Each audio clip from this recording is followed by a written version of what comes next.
relógio já passou dos 49 prometidos pelo árbitro. Cai a chuva. Que tensão. Cobrança de escanteio. Alisson! Alisson! Gol!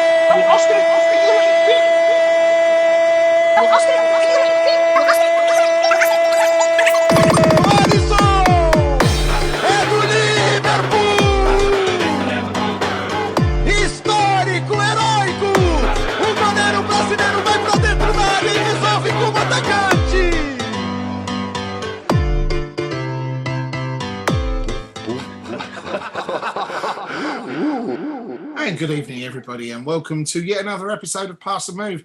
And if by any chance the first 7 or 8 minutes of this pre-podcast material gets put into this will probably be the very last episode of Pass&Move broadcast as well.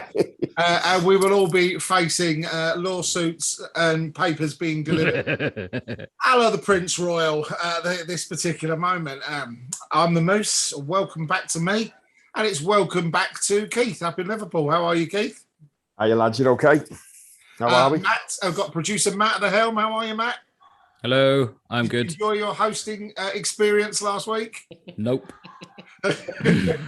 Matt Airbnb, as he's now known. We've got Manny joining us from the United States of America. Hello there, Hello, Matt. hello. Drinking? How is everyone? What are you drinking? I went back to the Manhattan, so I figured it's been 3 weeks off the horse. I'm back on it. Okay. And we've got James with us again tonight. How are you, James? Very well, thank you. You all right? Now, we're recording this on a Wednesday because of the Caramac Milk Cup exploits that were played on the Tuesday. There's one for the kids. And we would normally have Austin with us, but he's gone to the pictures tonight, and why not? So there's another one for the kids, and Manny sitting there going, what the fuck is everybody laughing at that game for as well? But we've got a lot to talk about tonight because it's been a packed week in the realm of Liverpool Football Club. But we're going to start with a pop quiz that's not about pop. You will get 1 point for each of these that you get right. I'm actually prepared for a change as well. So we're going to put down James, Manny, Keith, and Matt. No Googling on this, but... Oh, well, Matt's out then. Oh, yeah. Jurgen Klopp announced his 18th captain of his time at the club. Captain, my captain. And I can hear the groans coming from here. So we're going to name all the other captains by any chance. We're going to start with Manny. I'd like you to name Liverpool captains, please. So give me the first one. Jurgen Klopp's Liverpool captains. Jordan Henderson. Is correct. And fairly obvious, but there you go. I'll give you that one. So that's 1 point to Manny. We're going to move round the clock reverse as I'm looking at it, which means we're going to James next. I'm going to go out on a limb and say James Milner. And James Milner is, of course, a fair point as well. Keith. Gini Wijnaldum. Gini Wijnaldum is a captain. That's down there. That's a point as well. Matt. The pregnant Jesus pause is Christ. really Virgil van concerning. Dijk. Virgil van Dijk. Virgil van Dijk is, of course, the captain. And now we've used up the 4 most obvious ones. Let's move back to Manny. Robertson. Andrew Robertson is not a Liverpool captain. Is he out now, then? Sorry? Is he out? Is he No, out? he's not out. No. Still in the closet. I'll give you. No, because we're going to go on points on this. So James. Thank you. I think Salah's won the armband. Salah has not won the armband. In fact, what you're remembering there is the fact that he got cheese that he was that it Sorry. went to Well, somebody else first. So we're going to move up to Keith, who's about to name that player. I'll say Mo Salah when we played Man United and he was given the armband. James is right. No, he's not been named as captain. He might have been passed the armband, but that doesn't matter. It's You who didn't Klopp make that clear. named. You said his 18th captain. Klopp did not Yes, the name one him that he as names. captain. So, Hold on. No, Klopp did because he told Trent to give him the armband. he's not named him as captain. Excuse me, Keith. I make the fucking rules. Right, Are you talking about the captains who started the game? yes. You realize in your filibustering here, you're just giving Matt more time to Google. That's No, but that's a completely different question because I'm Come on, taking then. Bobby Firmino's out as well then. Okay, come on then. I'm not going with the obvious one. Right, Divock Origi. Is incorrect. So we go to Matt. Bloody hell. I've just realised what I've done then. Sorry. I know, I just realised what I've done. Fabinho. Is incorrect. What? Rubbish. You have to remember, gentlemen, that he has been there 6 years, so there is more than the current crop of What? players. So it could be Igor Biscan. Whoa, stop.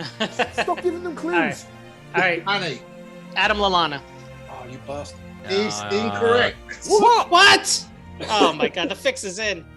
Okay, Bruno Cheru. hang on, it's not there.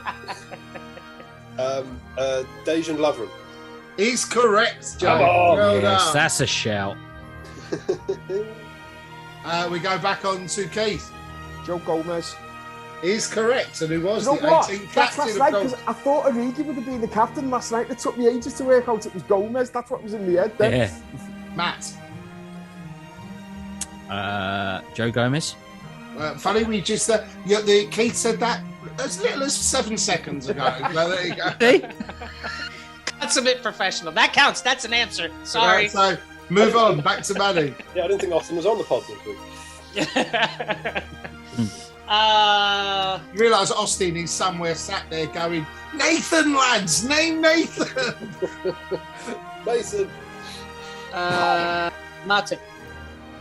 Joel Matip is incorrect. Oh, wow. This is such a good game. I'm enjoying this. James. Mingale? Is the correct answer. Oh, that was going to be my next one. That was one I didn't think anybody gets. So James goes 3 up. Okay, Keith. Trent. He's correct. Matt.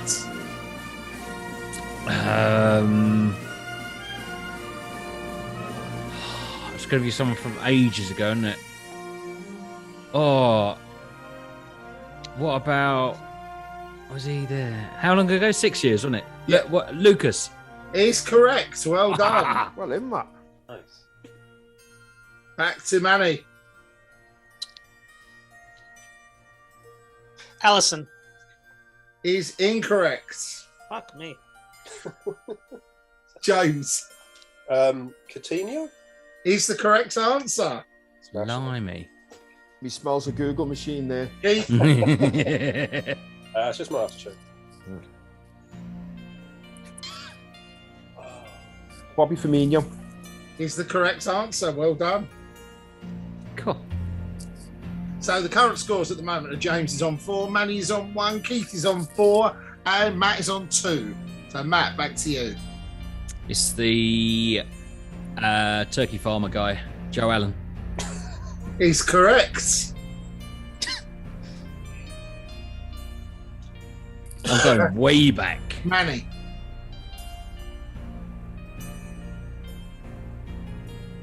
Nico Williams. Nope, incorrect. Trying to figure out who was the captain on that Villa game where it was all kids. Shut up. Klopp named the captain for that team? I don't think he did. No, I think Peter Lindland would have named the cap for that, but Lindland had gone. Oh, that doesn't. Yeah, he wasn't Right, there. I tell you what.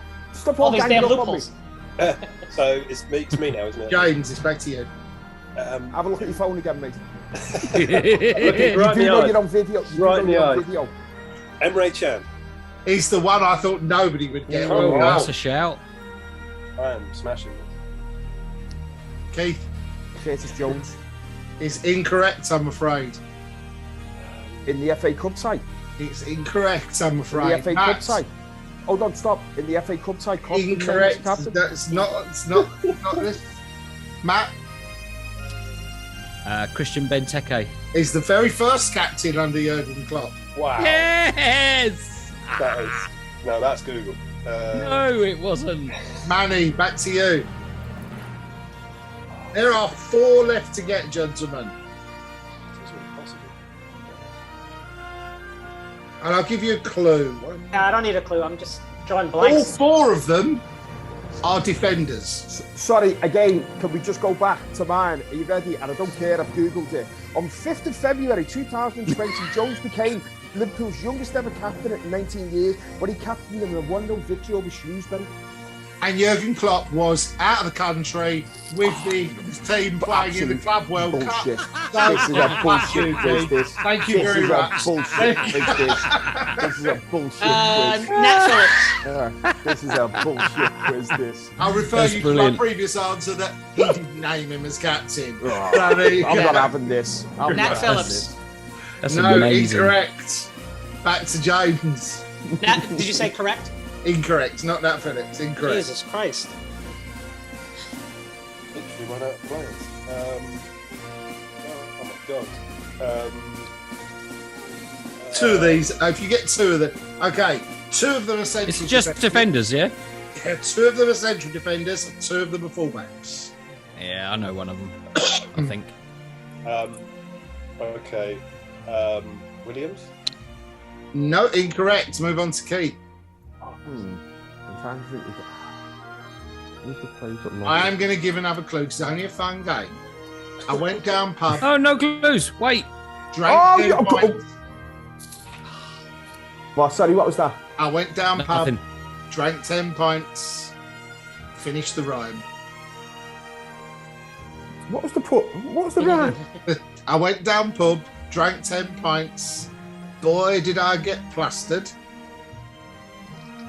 If you don't know the song, I can't help you because I'm not singing the rest of it. Keith, you're going to have to give me an answer. Go on now.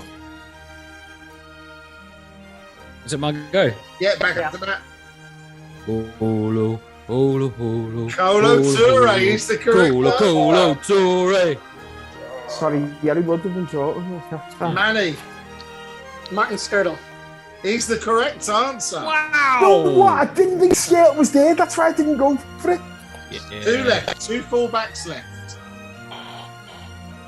Fullbacks. Cough.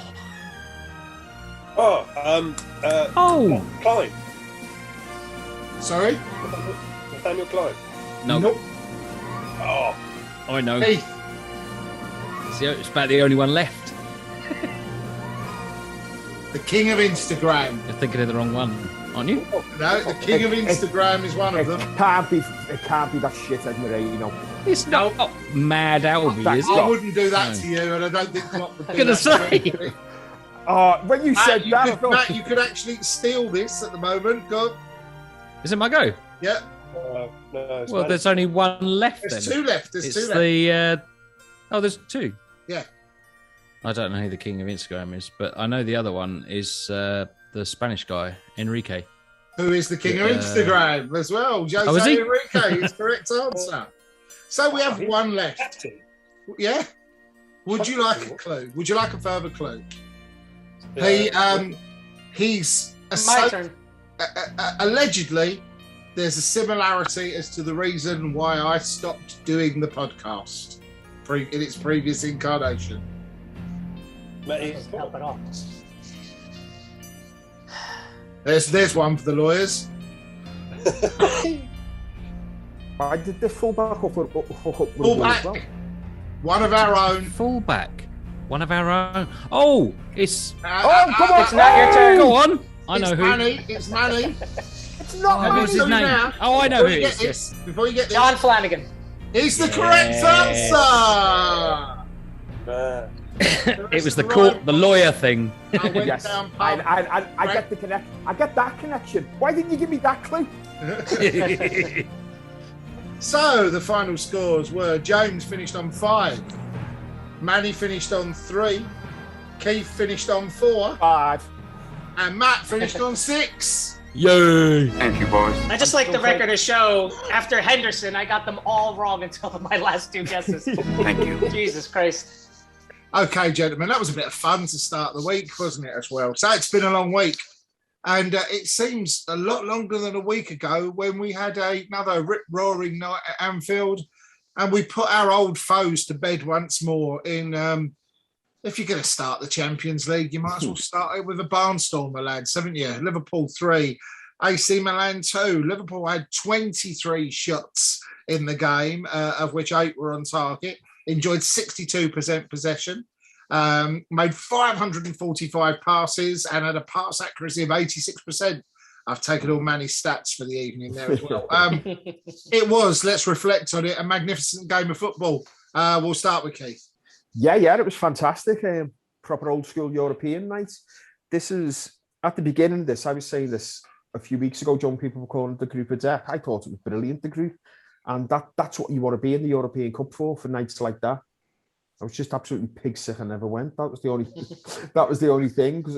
But it's fantastic, especially the way we started. I know I've seen a few at half time. There was a couple saying, "Oh, it was going to be dodgy." This, I said, we're going to absolutely smash these in the second half, which we did. Do you know what I mean? They scored with 2 sort of. They were good goals, but do you know what I mean? That was the only threat they had. Then 2 goals. So do you know what I mean? If Virgil was in there, I don't think they would have got near them, but they just got a little bit of rub of the green with Knox and that going forward. But second half, our class just told them we put them to the sword. There were several punch the air moments for me during the game.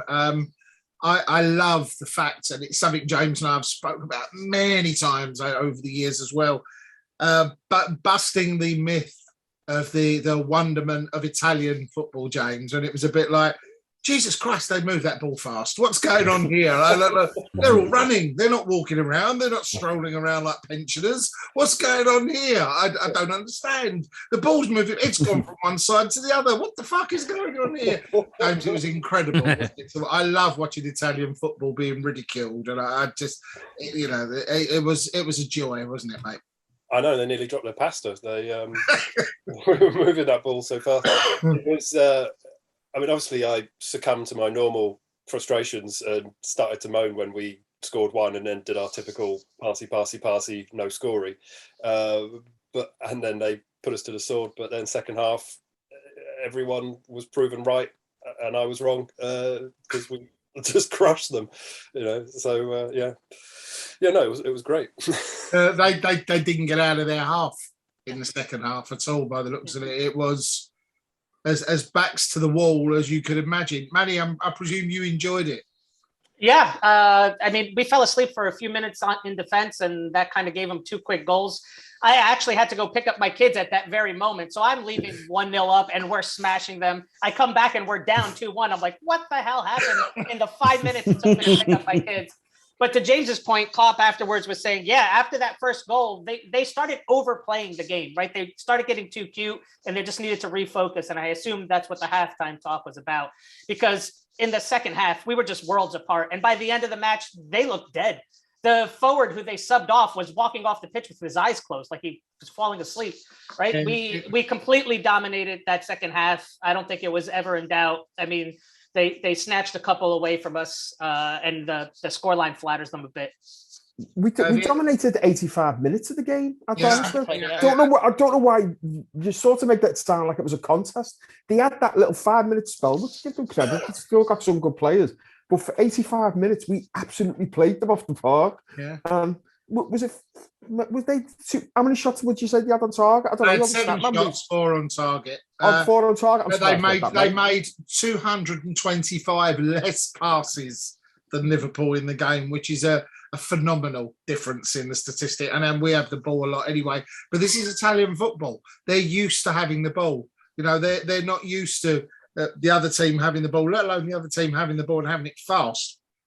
Matt, the other punch the air moment was, of course, the winner. What a fantastic way to Olympiakos your name into the annals of Liverpool Football Club, my son. You don't save those, as they say. It was a bit of a belter, wasn't it, from the skipper?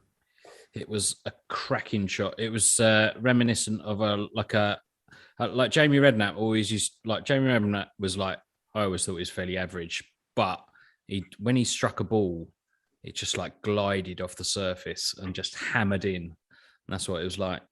But better. Yeah. It's so strange. It was awesome.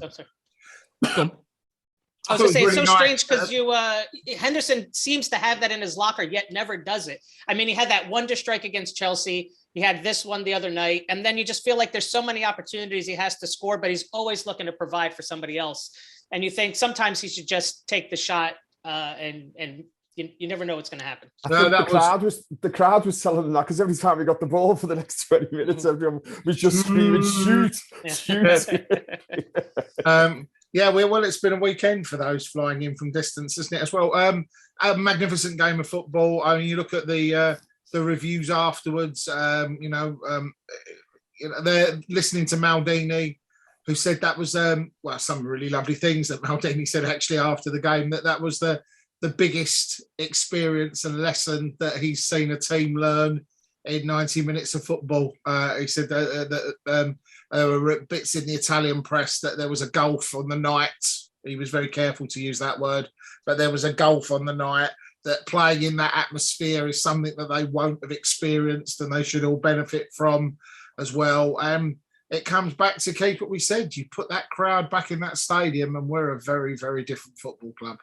Well, me and Austin were big advocates of this last season, saying, do you know what I mean? That is the major difference, what's happened with that. And we're in a perfect storm now. We've got the crowd back. We've got our best players back.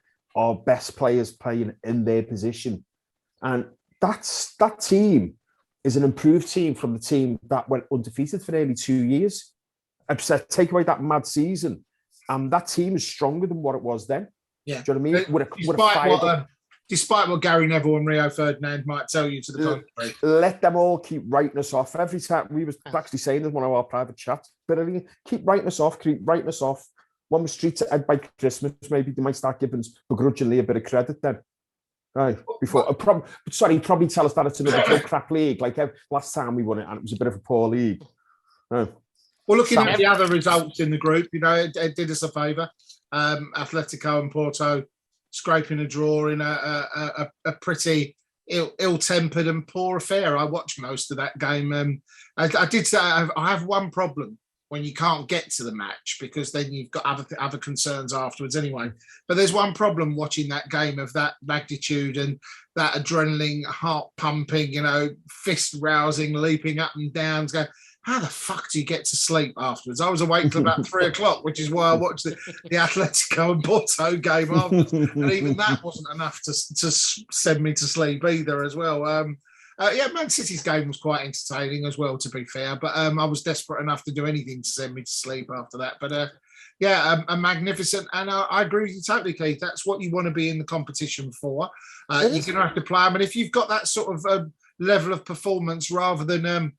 but you've got to remember, guys, it was an AC Milan team that haven't been in the Champions League for 7 years. And I mean, let's face it, they're no young boys, are they? I mean, they really are they? It's still AC Milan, isn't it? I don't care. And again, that's what I'm saying. That's what you want to be. That's what you want to be in the European Cup for. It's the same thing. First, as soon as that draw was made, me and all my mates were making plans to go to the San Siro, because this is what you want. You want them here for the experience. Even like the fans were bossing town. That turn up here, do you know what I mean? They're a good crowd, right, for once, for an Italian team. Do you know what I mean? But you can see they enjoyed coming here. And I think Liverpool will enjoy going over there. Yeah, I think so. I thought it was a marvellous, marvellous game of football. All right, well, let's move on. They were nowhere near as tactically astute as young boys. That's all I'm saying. Well, that's the problem. Where you get young boys trying to take on a PE teacher, the young boys are always going to come out on top. Well, let's move along to the game that I couldn't go to, thanks to unfortunately, I couldn't take up Keith's offer because I was declared COVID positive. Fucking great, and as you can hear from the cough, still struggling a little bit. But we saw, and we put Patrick Vieira's team to bed. I mean, looking at the stats on that. Again, it was a phenomenally dominant performance. Although, James, I'm going to start with you on this one because, it's a big of a bugbear of yours and you bring it up quite a lot. But let's just say that the TV company didn't quite see the game the same way as everybody else did they? No, because it's obviously... there is a big disparity. There's a huge crime we're committing. We're being very unfair on our opposition by being better at football than them. So the referee or referees, but in this case, the brother of another idiot, Mr. Madley, decided that he would balance out this disparity by giving them every 50-50 in soft challenge he could and we had 3 players booked in the first half. I don't know that they got a player booked in the entire game. Every tackle we made, yep, yellow card. Apart from James Milner, obviously, who got to kick their players up and down the pitch for the full 90. It was ridiculous, but it was Stephen Warnock, who joins my list of ex-Reds who haven't got a fucking clue and talk shit whilst commentating on our matches, who made me actually cry out loud, please, Danny Murphy, all is forgiven, come back. Oh, he's not that bad. He is that bad. He's not that. No one's that bad. It's like he's joined Farragher in the brain transplant clinic at Sky HQ as it been fully lobotomized and just talked rubbish for the entire length of the match. Every bad decision, he was like, yeah, that's definitely a free kick for Palace. They've been great. They've really been in this game. They've tested Liverpool. Bollocks. Absolute bollocks. Crystal Palace tested us by having 2 shots on target in the entirety of the game and not scoring any goals. We did hear some fascinating stats. I don't know if you saw it. I put it on the Facebook page. You can find us on Facebook. And really? Tell us how. Yeah, exactly. And the Pass&Move. You can also find us on Twitter if you search for us and can be asked. But James Milner was first in every single category from tackles made, distance covered, absolutely everything. But do you know what other stat he's also first in that match? The oldest player on the pitch who kept Zaha in his pocket. Well, that's the other one, James, that I'm going to allude to now. Because I was going to bring that out with James. Liverpool have had... Someone wasn't happy about him marking Zaha at the beginning of the match, though. Liverpool have had 7 red cards under Jurgen Klopp, and James Milner has had 2 of those red cards, and he's got both of those red cards for playing against Wilfried Zaha and kicking the shit out of him when we played against Crystal Palace. So he has been sent off previously for doing exactly what he got away with at the weekend. I think Matt, in a discussion we had, described him perfectly. Normally I would cue Matt up to say what he would have said in the conversation, and Matt would stare blankly at me and go, huh? So now I'm going to say it on his behalf. He said he described him as a gnarly old pro, didn't you, Matt, basically? Yeah, apparently. He was magnificent, wasn't he, the old boy, Matt? He was brilliant. He was very good. I love it when I love it, especially when we're trying to see out a game and he's on the pitch, because it's just... Do you love it when a player goes at its finest, isn't it? He did a similar move to the end of that Barcelona second leg semi-final where he took the ball to the corner flag and just kind of took it between his legs like he was hatching an egg. Yeah. And then gets up and looks at the referee and goes, what? It's just, I don't understand. Yeah, I've only been playing this game for 19 years. I don't understand what's wrong with what I actually did. Some wonderful goals. Obviously, Sadio Mane put James's theory that he's absolutely shit to the sword once again, didn't he, James? Well, he did the classic Thierry Henry of scoring the 3rd goal once all the pressure's off.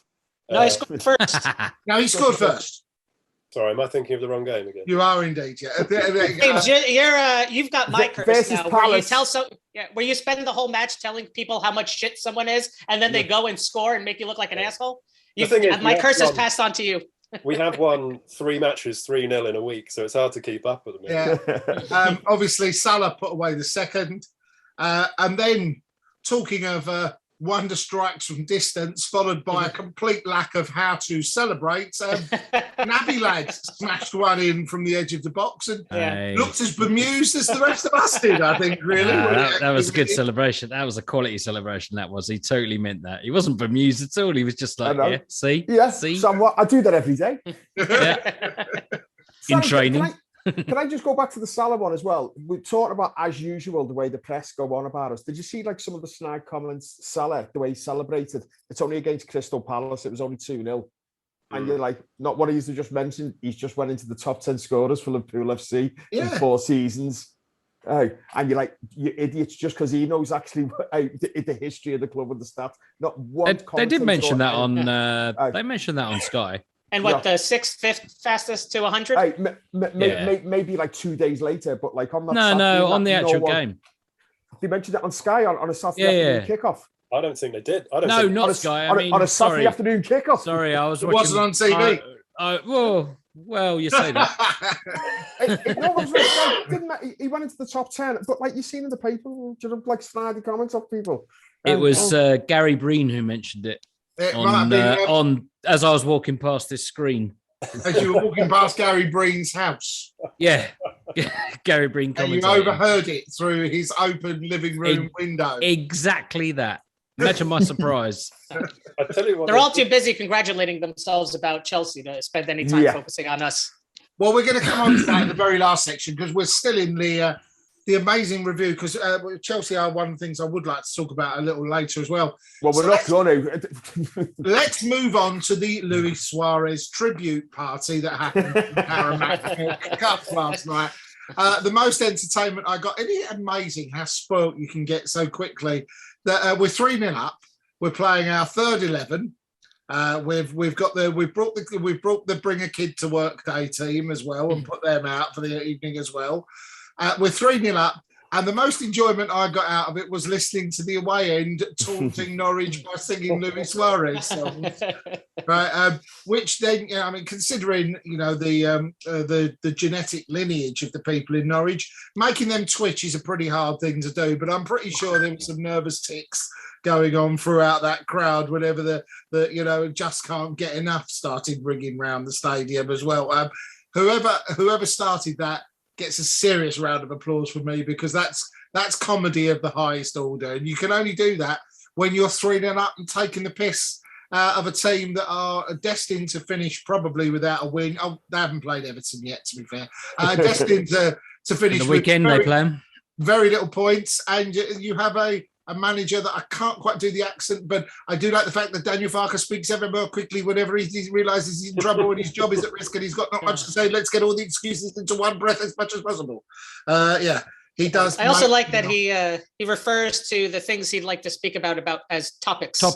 And you'd think you've been in the country long enough to know that topics is not the word that is used in that context. But continues on. It's been years of the topics. The problem with topics, man, is they're like squirrel shit and they've got a hazelnut in every bite. That's the problem with topics. So let's look at it. We had young Cade Gordon, who thank you very much, Keith, for retweeting my Jilted John song for Cade Gordon as well yesterday, which I was rather pleased with as well. It was. I thought Cade Gordon did very well. I think the whole team did very well. It was an enthusiastically straightforward performance, really. We didn't do as well on the stats, but with that team, I mean, let's look at that team. We started with I can't pronounce his name. Where's Austin when you need him? Hello. I mean, Keller and goal.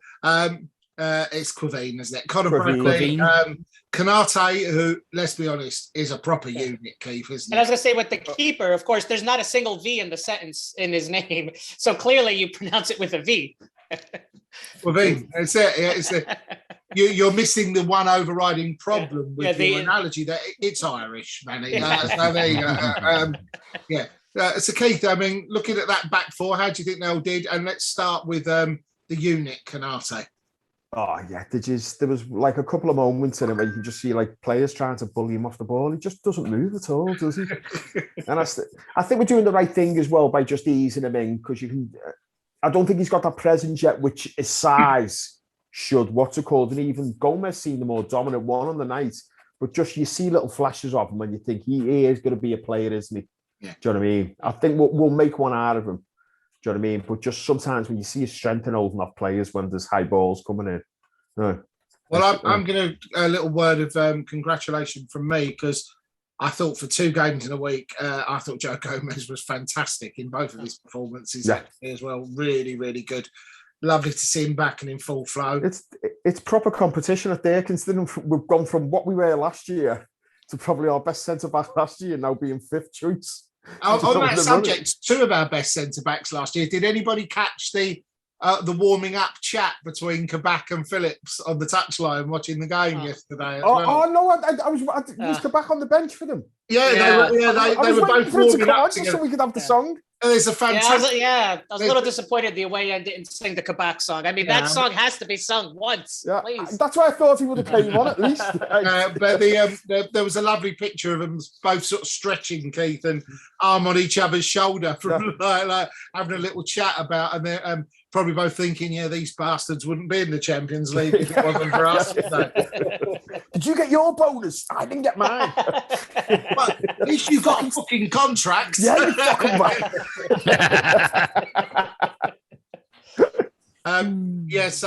But then, okay, we're going to move on to Manny. Let's talk about that Greek lad.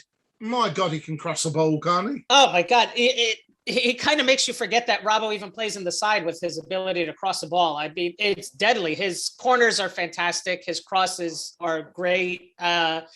If he just didn't look like he's been on a 3-day bender every match, right, he'd be the stars of the game. I mean, he's fantastic. He makes some, his passing could be a little bit better at moments, right? He could be with a little bit less panic at times, right? Which is kind of what you get from Robertson. And maybe he needs to be a little bit of a dirtier player because Robertson's really the only guy on the pitch who's, I guess, besides James Milner, who plays a little bit rougher style. But his crossing is, I mean, I dare say better than Trent's. His ability to put a cross that gets on somebody's head is unbelievable. Yeah, I would like to move into midfield, and I'm going to take this one. Naby Keita managed to get himself taken off for, quote Jurgen Klopp, kicking the grass. Yeah, you don't want to kick the grass. He injured himself kicking the grass.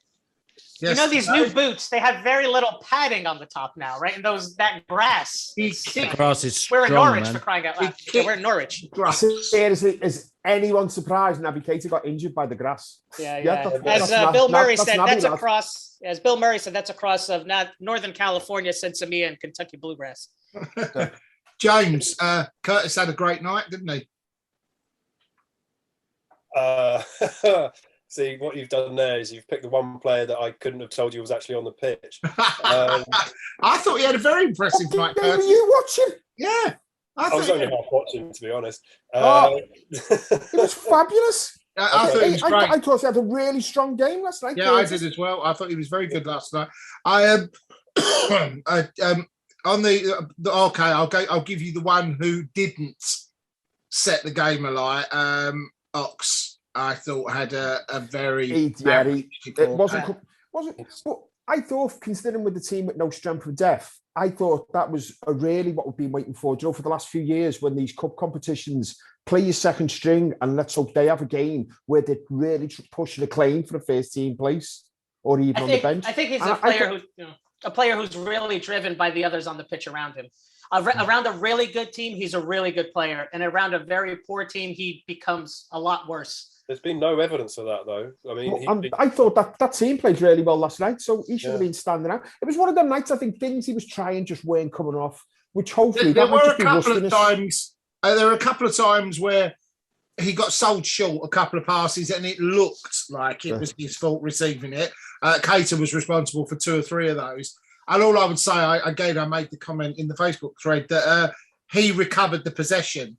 But the ball he was given was either overran or slightly behind him and all of those things. So it did look a lot worse. But I still think that on the night, it was just one of those things where no matter, I think, what he tried, it was ever going to come off. It just didn't look like it was his night, to be honest. Sharpness, isn't it?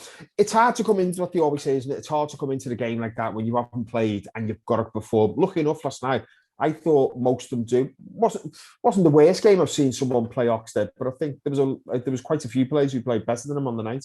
There were a couple of things I would like to point out that were brought up on Twitter.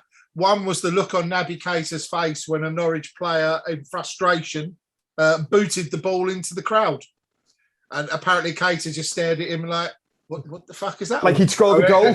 Stared at him like he scored the goal. Yeah, he's just like, what are you doing? I don't understand. And the other one, which I didn't see on the night, but a lot of people did, was Curtis Jones moaning at something, so Tsimikas volleyed the ball into him and dropped him to his. Oh yeah, I saw that. Yeah, dropped him to his knees. He absolutely couldn't have Levered caught it. He couldn't have caught it any sweeter. I don't think he was kicking the ball at him. He just Yeah. No, he I think didn't kick the ball at me. I think he was just carrying. Yeah, He was but- carrying on the move and going for goal, and he Didn't just caught it Yeah. so sweet. Yeah. They And just the kicked it whistle out. had A gone Norwich so player long just ago. had it as well, hadn't he? A Norwich player had the ball kicked off, and then immediately, Yeah. so the both of them That's were down right, on yeah. the deck, weren't they? Yeah, Yeah. yeah.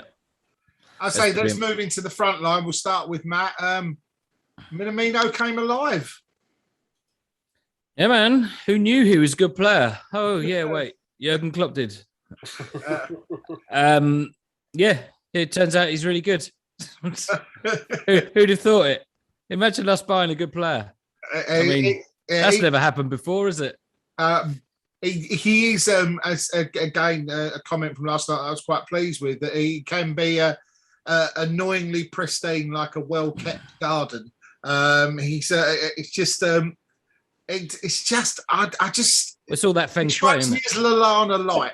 That's my only worry with him. I think he strikes me as Lallana light. Really?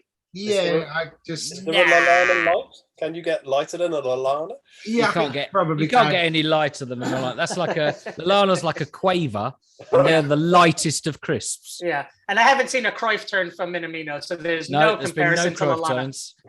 And he scored goals as well, and Lallana scored very few. Well, I seem to remember a very good one at Old Trafford from Lallana. I seem to remember a very good one against Norwich. Yeah. Yeah. Actually, yeah. The one where he down. broke Klopp's glasses. One that resulted in glasses being removed. Yes, of course, which of Yeah. course is something that's now happened permanently. Okay. I think he's a good. I think he's a good player. I think he is a good. There is a good player in there. He does need, like all of them who are sort of in and around the team. They need games, and that's the problem. Where do you get the games from? If we stay in these cups, they're going to get games. Do you know what I mean? That's the hope, and it takes something from the players though as well. Often you joke some years when you come in, you think they just don't look arsed in there. But I think that's a good mix of them players and the way Klopp is as well. You know, if they play a decent game, you have got a chance of coming in the team. Do you know what I mean? I think the other problem you have too is we're not chasing any games, right? We're ahead. So by the time it's time to make subs, it's all let's just lock the game down. So Minamino's not who you're bringing on, right? You're bringing on a little bit more defensive help and stuff like that. So he hasn't had the opportunity to come on as a sub, and I think he just needs to get more time coming in.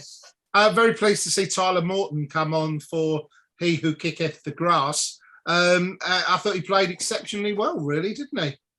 He was amazing. I didn't even know who he was. He was, imagine that. Yeah, he was amazing. He was really, really good. I was so impressed. It's like just taking the ball in midfield, and it was like I didn't actually see the bit where he came on. So when he was on, I was kind of like, "Who's that player?" and then saw his number, which was like number 80. so I figured, yeah, he must be young. And sure enough, he was like 14 or whatever he was. He's really young. I had a really young face, but he was awesome. He was really, really good. Great. I think he was very good. I'm going to give this one to Keith.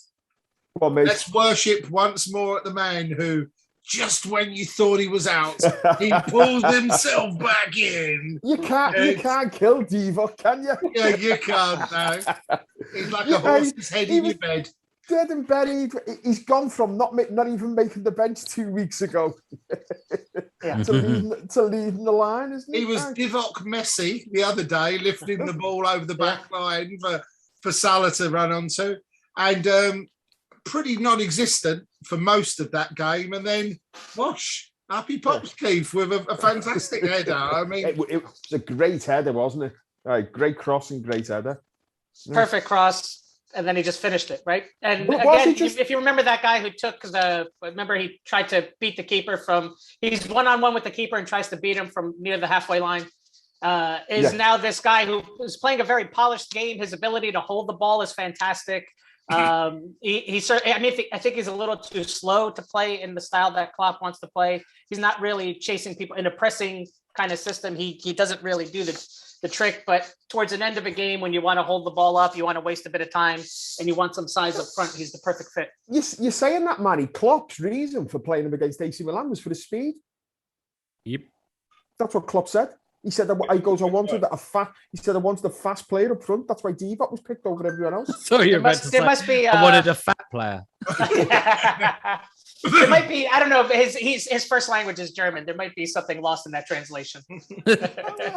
He's what's it called, isn't it? He's a good target man. To be honest, I still can't believe no one came in for him for what was a relatively cheap price. Liverpool already wanted for him. Well, I thought like during the Norwich match, when you saw the rest of the team trying to press, he seemed to be the weak link in that press, right? That he's the guy who's not getting fast enough to that defender on the other side. So, I mean, that was just the way I saw it. Klopp thinks he's fast, so Klopp knows better than me. What I know, well, gentlemen, I'm just going to cut across you there before we come on to Cade Gordon, because the fourth round draw for the Caramac Milk Cup has been made while we have been recording this. Did we get Chelsea or United? Did we get Chelsea versus Southampton? Oh, I thought it'd be us. Arsenal versus Leeds. Stoke versus Brentford. Manchester City versus West Ham. Leicester versus Brighton. Sean Dyche's boys versus Tottenham. QPR versus Sunderland, and Preston versus Liverpool. It's about time we got a favorable draw. Oh my God. We got the Manchester United draw. It is. I feel like every year we get like Chelsea in the third. We're like, how are we getting Chelsea, right? And good. It's about time. So that'll be yet another run out for that team, Keith, I would have thought, wouldn't it? Yeah. I took my two right, and that's what we want, isn't it? We said just keep that team going, keeping your backup fresh. Do you know what I mean? We can keep in this cup till Christmas, keeps your players happy, keeps them all when we actually need them for the Saturday, Wednesday games in the Champions League. Do you know what I mean? And you never even know as we're going up there. The hope is we've got off to a good start in the Champions League group. If we could have 9 points the first 3 games. We could have that. They could all be playing the Champions League by November. I've got. We'll go back to the Norwich game. So I would like to talk about Cade Gordon. It's a shame, really, that I don't think the 100 grand we're going to have to pay Derby for him making his debut at that age is any more than a piss drop in the water, given Derby's financial problems as of today. Fancy that, a 12-point deduction, and then they're going to get another 9 next week for breaches of financial fair play rules. I think they should get Manchester City's lawyers if they could at least borrow them for half a day. They'd probably get themselves promoted to the Premier League. I think Manchester City's lawyers were brand new Rolexes for everyone on that committee. That's probably what it is. So Cade Gordon, it looked like a member of Kid and Play. There's one for the kids for you there as well. Ain't gonna hurt nobody. Yeah, it was him and Divock. It was like having Kid and Play on there as well. Definitely had a house party after the game, didn't we? Hey, there we go. 90s bangers, guys. 90s bangers coming out there. Showing our age. This one's for the kids out there. And you're listening to Pass&Move, which of course is sponsored by 365 Radio, where you can get all your 90s bangers. You joke, but that looks exactly what Matt's about to say. As he introduces Alan's Big Bath. That was 7.9. That was the 90s banger. That was the problem. Cade Gordon. James, how did you think he did? All right. That was insightful. 16-year-old kid coming in, youngest player there. Well, exactly. Right, yeah. you know what I mean? He's It's all right, right? He only He's a boy playing Premier League defence. You know, it's all right. I could do that. I've seen 16-year-old kids play for us before, so presumably we're going to sell him next week to Watford. He looked good. I thought. The midfielder was better that you mentioned. Morton was good. I'm going to give the one thing I really liked about Cade Gordon was shithousery.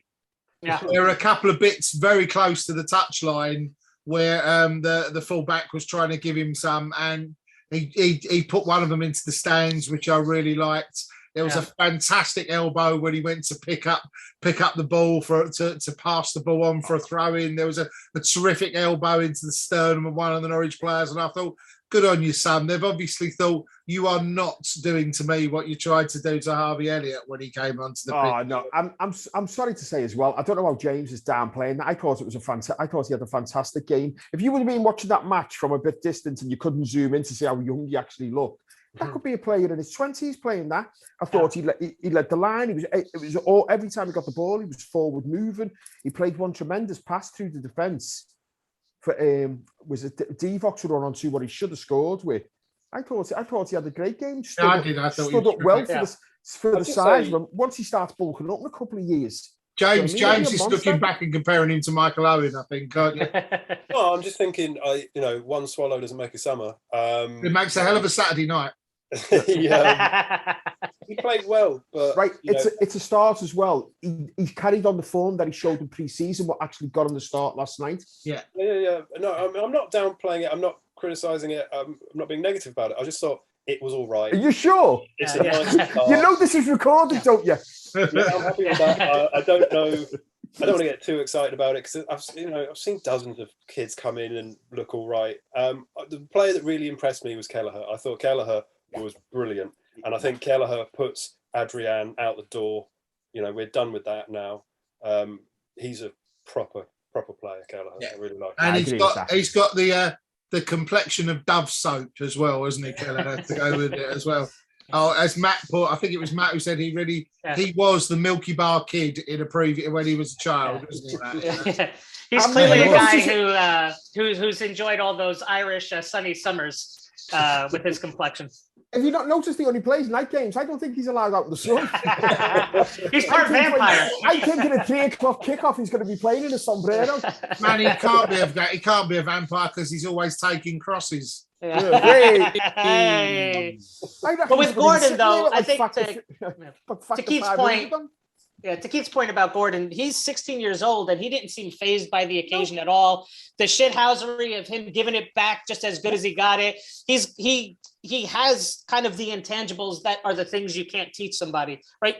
Klopp can make him a better football. He can improve his passing. He can improve his shooting. What he can improve is his desire to play football and to play it at an extremely high level, even at that young an age. So I think there's plenty of potential there. And if nothing else, to James's point, there's definitely the ability to sell him on and at least make some decent amount of money off of that. So this talk about selling players on is so depressing. No, I think you've seen that. If you think, I'm not trying to be funny, if you compare him to the other strikers we've sold on of that age, which is Solanke and Real Brewster, he's way ahead of them after one game.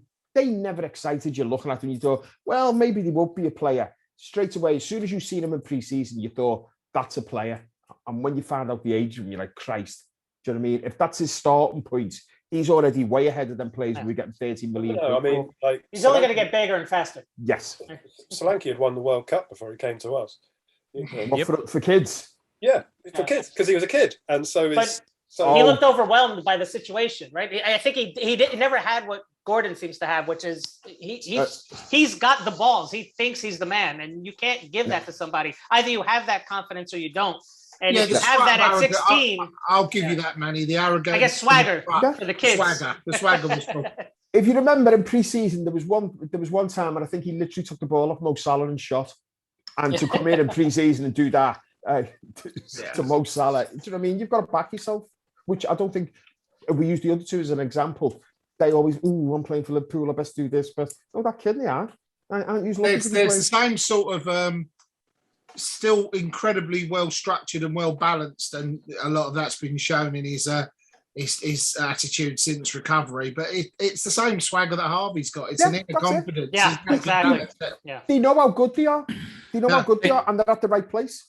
Yeah, I think the biggest compliment you could pay the entire team that were out there last night was if you were just looking at it as a sort of neutral, and you didn't know who the players were, and you didn't really know who the first team were, you would think you were just watching another Liverpool team, because they played all the same patterns, all the same stuff. It was just like watching the first team in many respects. Well, that's the key to playing the same system throughout the entire, from youth through reserves through everything else, that every player is interchangeable because they all play the same style.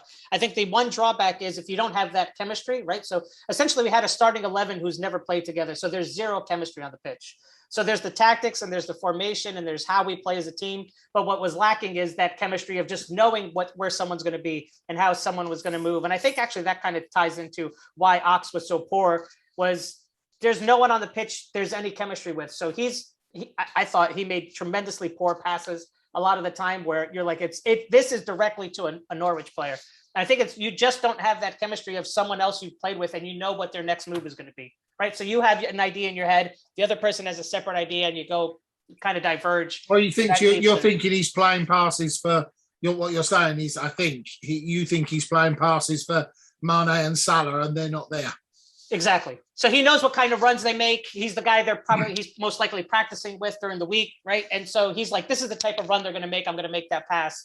He makes the pass, because I think a lot of our play is instinctual, right? Like what makes Bobby so great is he knows the runs people are going to make, and he makes the pass before anyone sees it. Manny, the counter to that argument is, do us a favour, mate, look at the fucking team sheet. Salah and Manny aren't playing. Adapt your game, will you? right, but that's what I'm saying is I'm also gonna I actually accept a lot of what Manny said there, but I also gonna counter it a little bit. It might actually support it, actually, come to think of it. I'd like to go backwards while we're on the subject of team interplay, because Milan, Keith, some of the one-touch football against Milan was breathtaking at times. The interplay, the movement, the fast one-touch off the feet. I genuinely have not seen anything like that at that level of football. There were times that it was just beautiful to watch. It was magnificent to watch at times. There was one section on the far right-hand side that involved Salah, Henderson and Trent and about 5 Milan players, and they couldn't get... It's like watching the triangles they play before the game. Rondos. They could not get anywhere near it. It was incredible. The first 20 minutes reminded me, do you ever remember in the Benitez in the 2005 run when we played Juventus, and Benitez's plan was just put everything to the first 20 minutes, just blitz the teams? We were doing that for like 90 minutes. Yeah. And as you said, we just came out the traps. What was the thing in the first 10 minutes with Adam Medora? He had about 7 shots on goal. 13 shots in 14 minutes, in 16 minutes. It was, as you said, though, it was just the speed. James will counter that with only one fucking goal. Yeah. But you can teach fitness, right? You have people who run ultra marathons, right? You look at a marathon, you go, that's a very long distance. You have people who are running multiple marathons in one event. So you can coach fitness into teams. And I think that's what we have in spades. We can run around. I think a 1-0 result going into, or 1-0 scoreline going into the second half is perfect for us, because we are only going to continue to play at the same pace. And I don't think there's many other sides in the Premier League or in the world who could continue that pace as long, right? City can do it because they play in the similar style of just pass, and keep the ball moving and have people chasing shadows. And that's why both of us are leagues ahead of the rest of the world. We play a style that forces teams to work much harder than they can ever possibly do in a 90-minute match. Jesus Christ. Sorry, that was... Is that because nothing has been more accurate than my last statement? No, that means I think you have to come on down. You've just won a prize, I think, Manny, as well. Is it a pack of chocolate digestives? Because I'm going to fresh move on out. to one of the cops' new favourite chants, which is the Reds have got no money, but we'll still win the league, I believe. But we're going to win the league. Well, we might not have any money, but we're about to have another £220 million extension to the stadium as well, to go up to 61,000. And on that note, Manny is so disgusted that we're about to spend that money on the stadium that he's left. In fact, do you know what? I don't understand. Why was that big news today, considering they've been building it for the last 2 months? Perhaps we've only just noticed. It's a slow news. I seen that today and I thought, well, have they changed it or something? I thought, they've had the fucking Anfield Road blocked off for 2 months. It was all over Sky today, wasn't it? Because they're saying it's going to make us the 3rd biggest stadium in the country. But I didn't get it why it was such big news today, because genuinely, they started work on it 2 months ago. Maybe it was all just cash in hand until now. Yeah. I just started, lad. Go on, honestly. I'm just going to my house now to get the planning permission. So you know what it was, didn't you, Keith? What it was, his furlough comes to an end at the end of September. It's like, fuck it, we better declare those lads now, then, don't we? Oh my God, God help you. Do you know if you walk in, you have like this in the Annie Road. If you go to the wrong turnstile at the Annie Road, you've literally got to walk around the whole ground because there's the Anfield Road is blocked off from the ground to the park, so you can't walk through anymore. It's a 60 million extension. Well, I've said it's increased by 7,000 to 61,000. I agree with you. I'm not quite sure why it was such big news today, but there was some fantastic Twitter responses to it.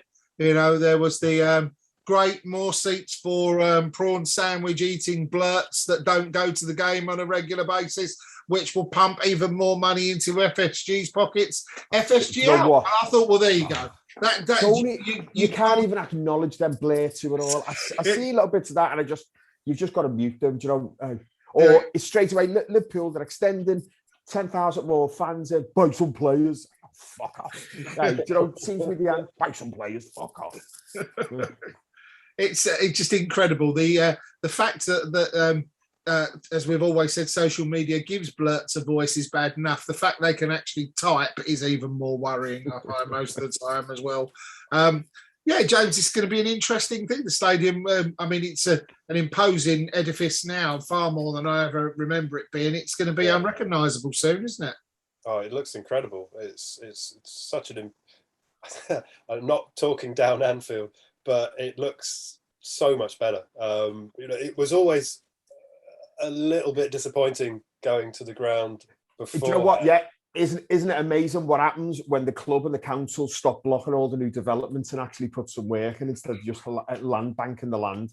Exactly. Yeah.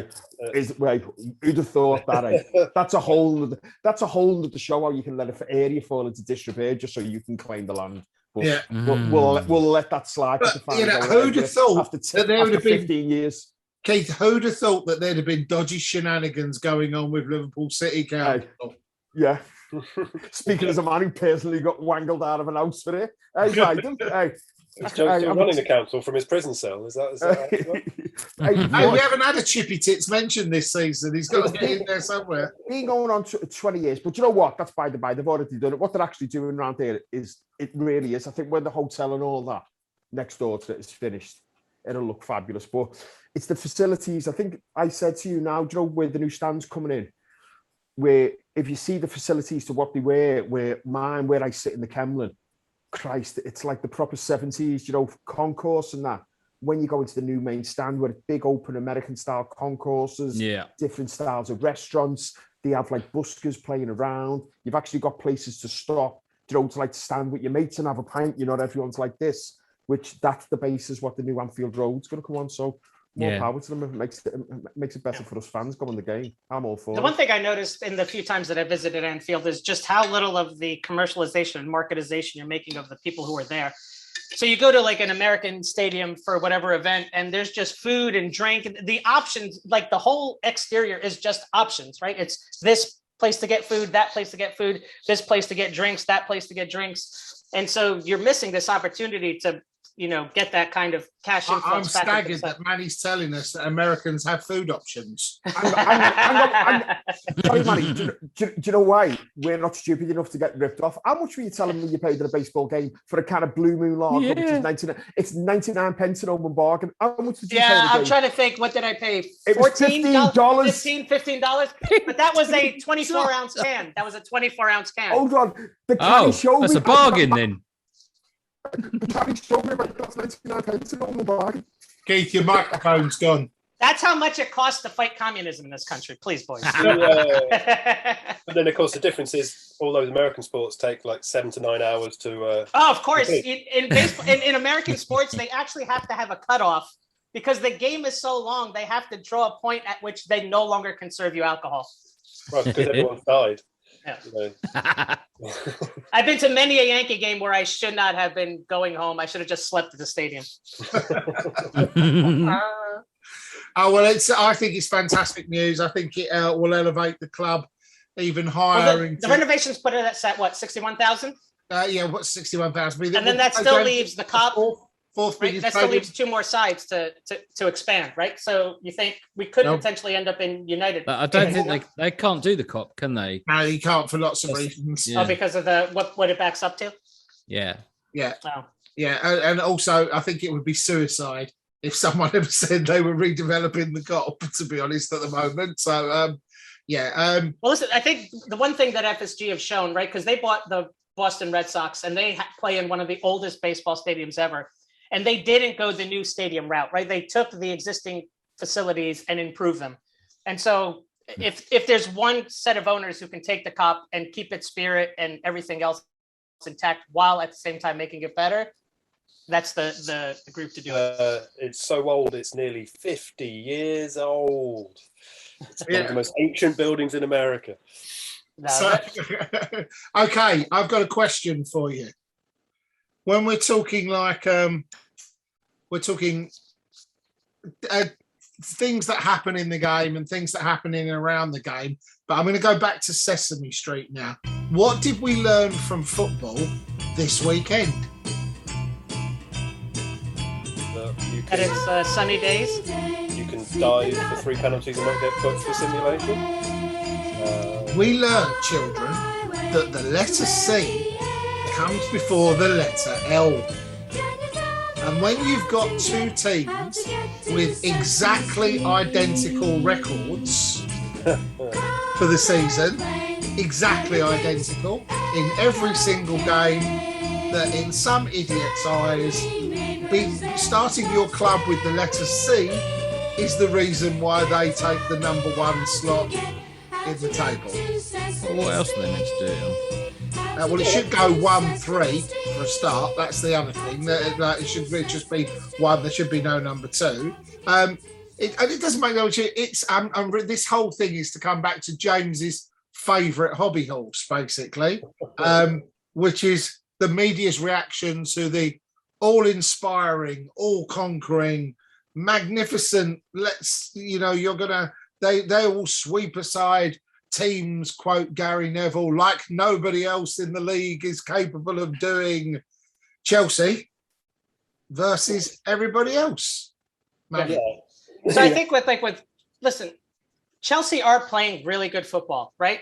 The problem is we are not spoken in that same breath. That's the insult there, right? Both teams are playing phenomenal football. We're both winning matches 3-0. We're both playing other sides off the park. Yet only one club is being talked about how fantastic they're playing and just how much they are above the competition that they're playing, right? The conversation kind of needs to be a little bit more equitable, right? We're just as good, if not better, than they are. Jay, but why let it bother you though? I don't understand why it bothers you. It doesn't bother me. I'm going to let James take that because I think he deals with this subject quite well. Yeah, James knows about being bothered. Yeah, I mean, it does bother me because, A, that's what we're here for, to talk about it, and B, you've got pundits like Merson, who's been mentioned a few times this season for being the most reasonable pundit, but who decided to criticise us at the weekend for not scoring 5, 6, 7 goals.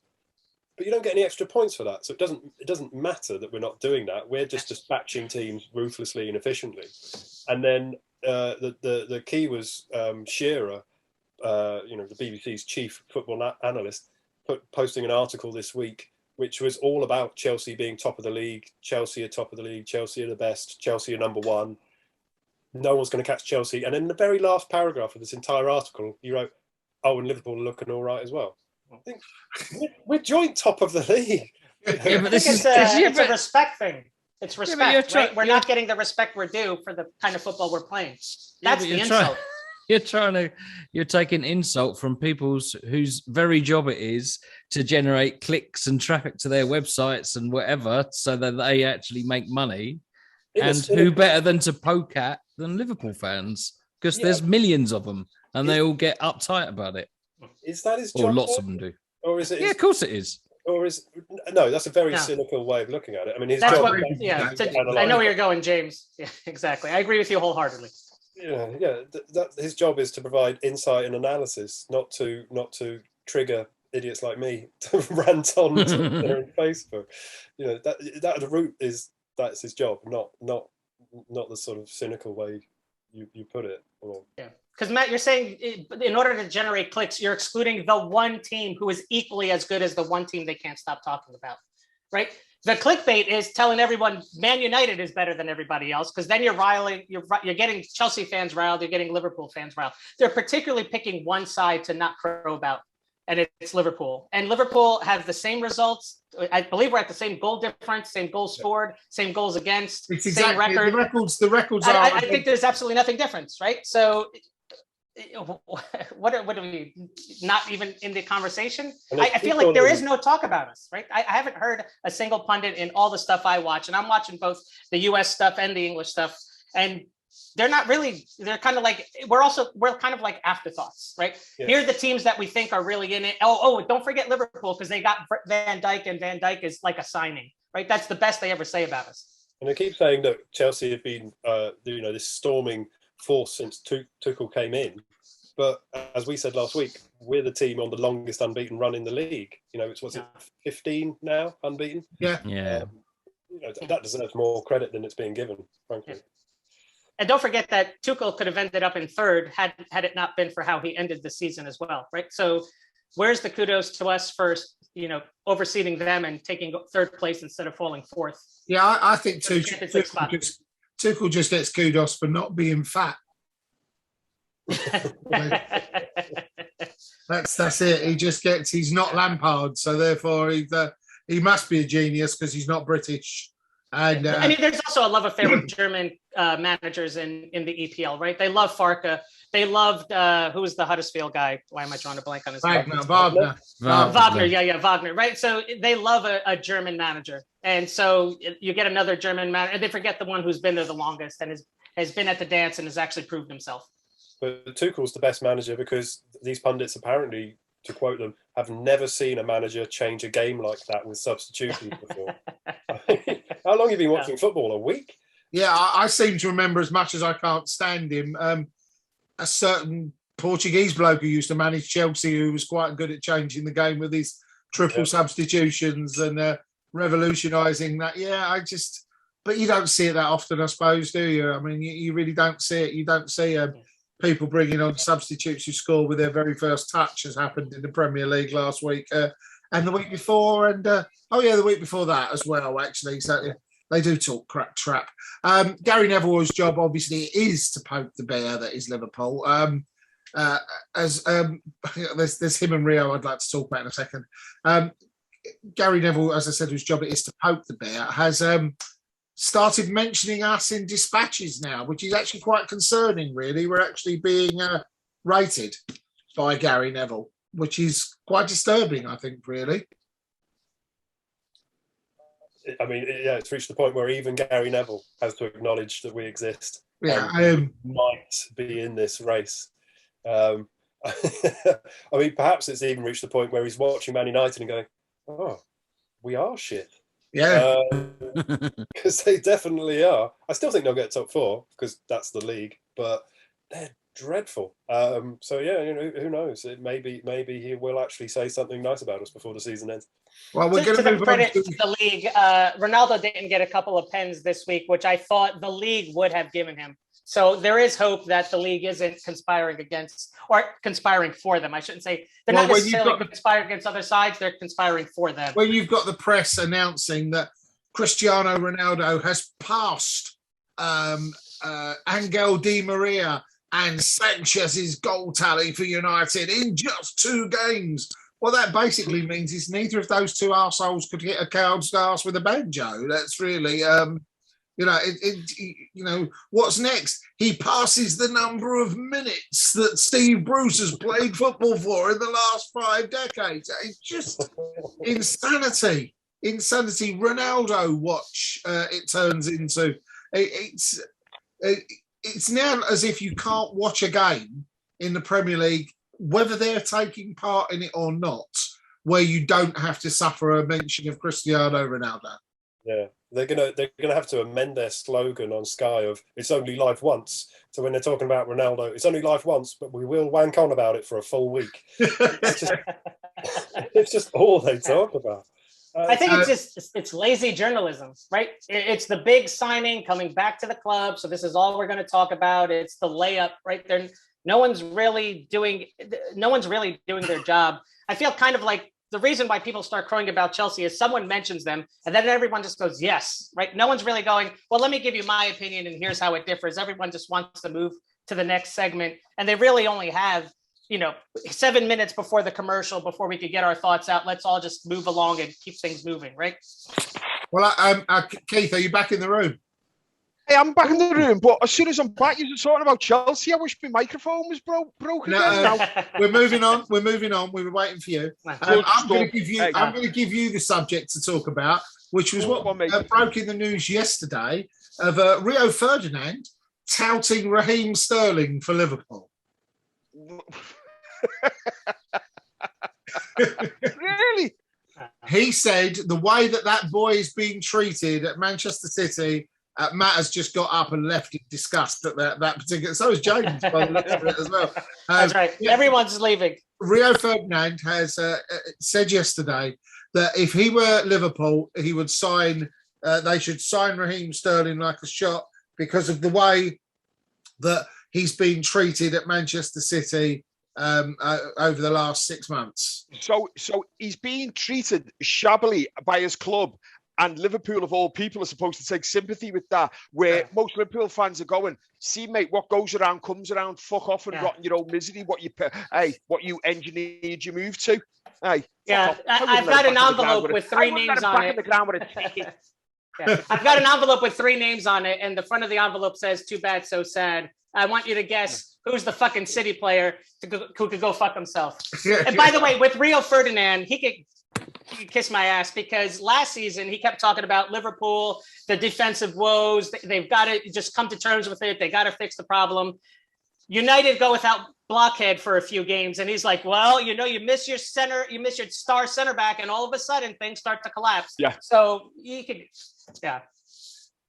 you could tell that although they did acknowledge our defensive problems last season, you can tell from the fact that they've written us off this season that they didn't actually consider it a genuine reason for our problems. And it was just, they're just being mealy mouthed about it.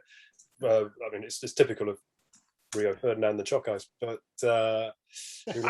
normally I do like him, but some of the shite that comes out of his mouth. And let's not forget, the last person he recommended for the contract was Ollie at the wheel. So yeah, exactly. Just take out the checkbook, write whatever numbers you want. Yeah, that's how you run a club. Remind me not to put you in charge of my budget.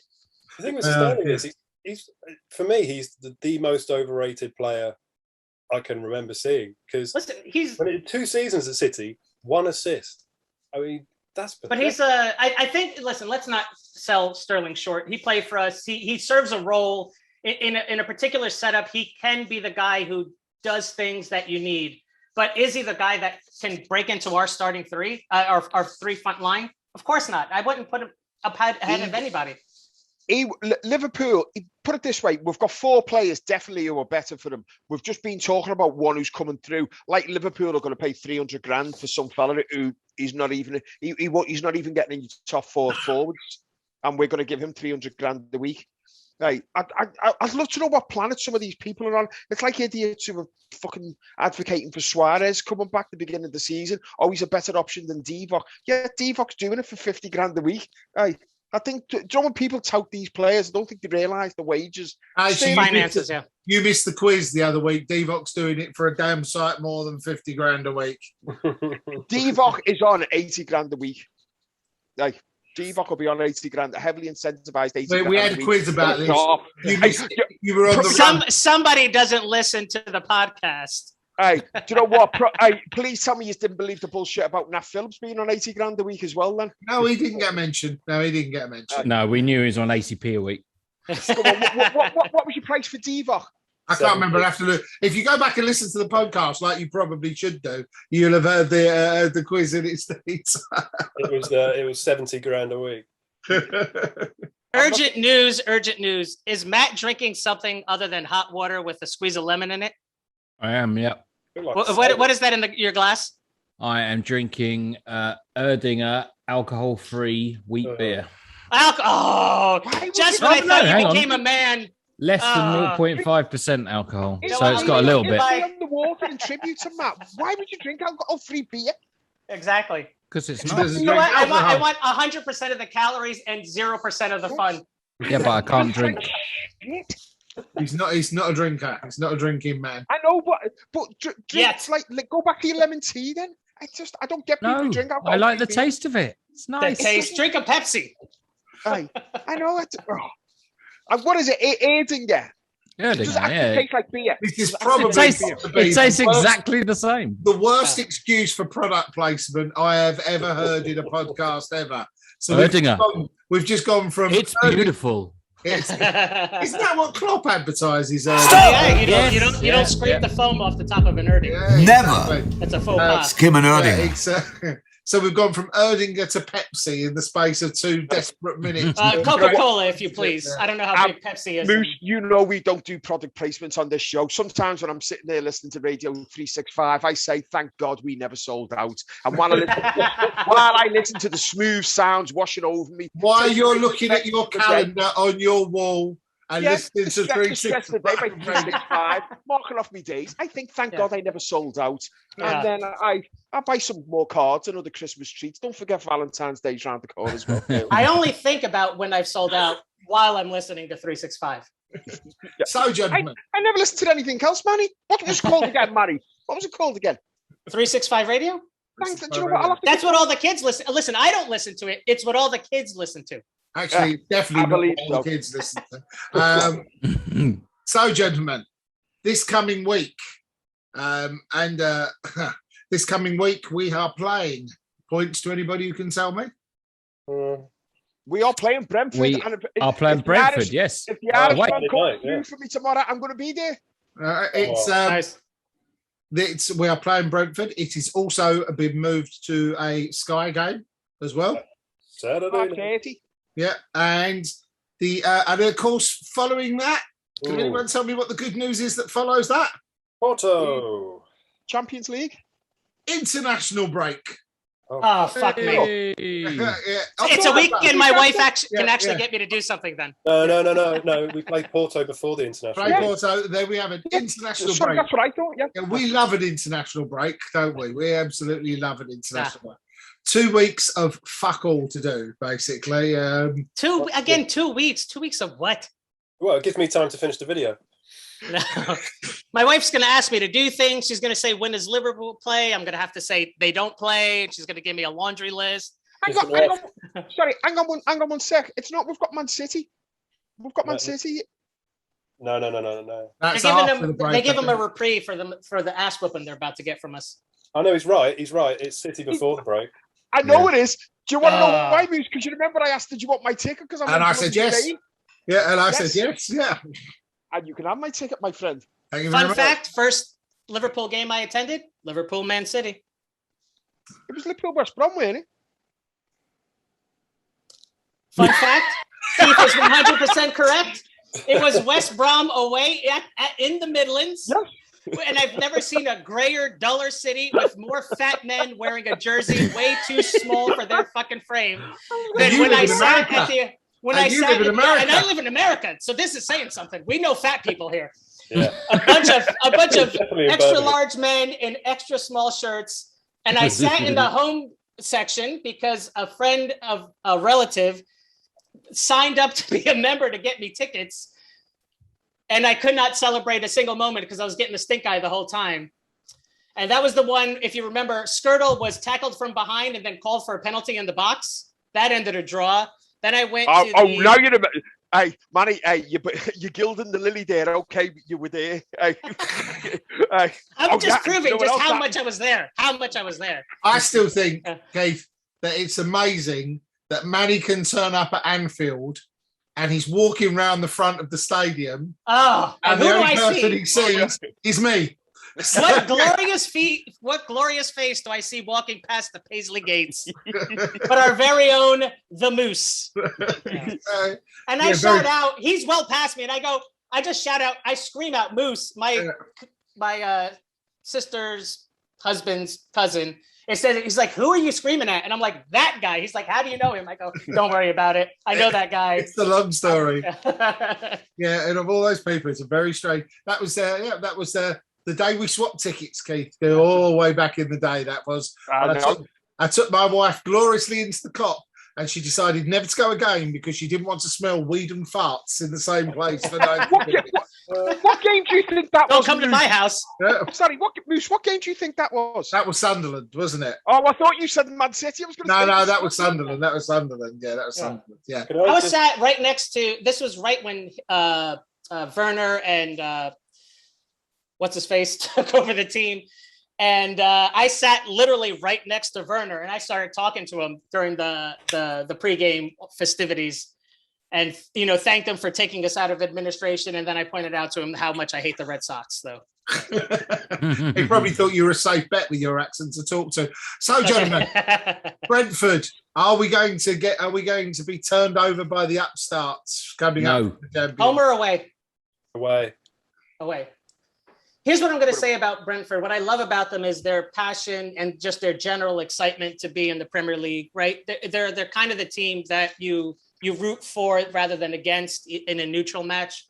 I think they're going to get a rude awakening when they play so us. Their fans are basically like the kids that have been given jelly and ice cream at the end of a party, basically, aren't they? They are, and you kind of have to root for them.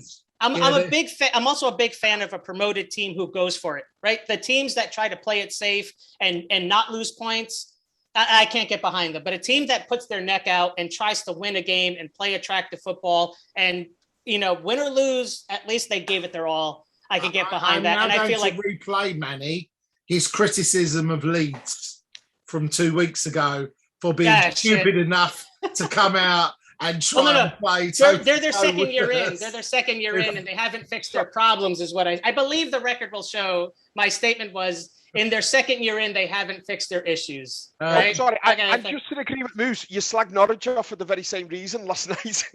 No, they haven't done anything. They haven't. They're just like, we're gonna stick with the plan, and they're not giving it their all. Attacking football? Yeah. No.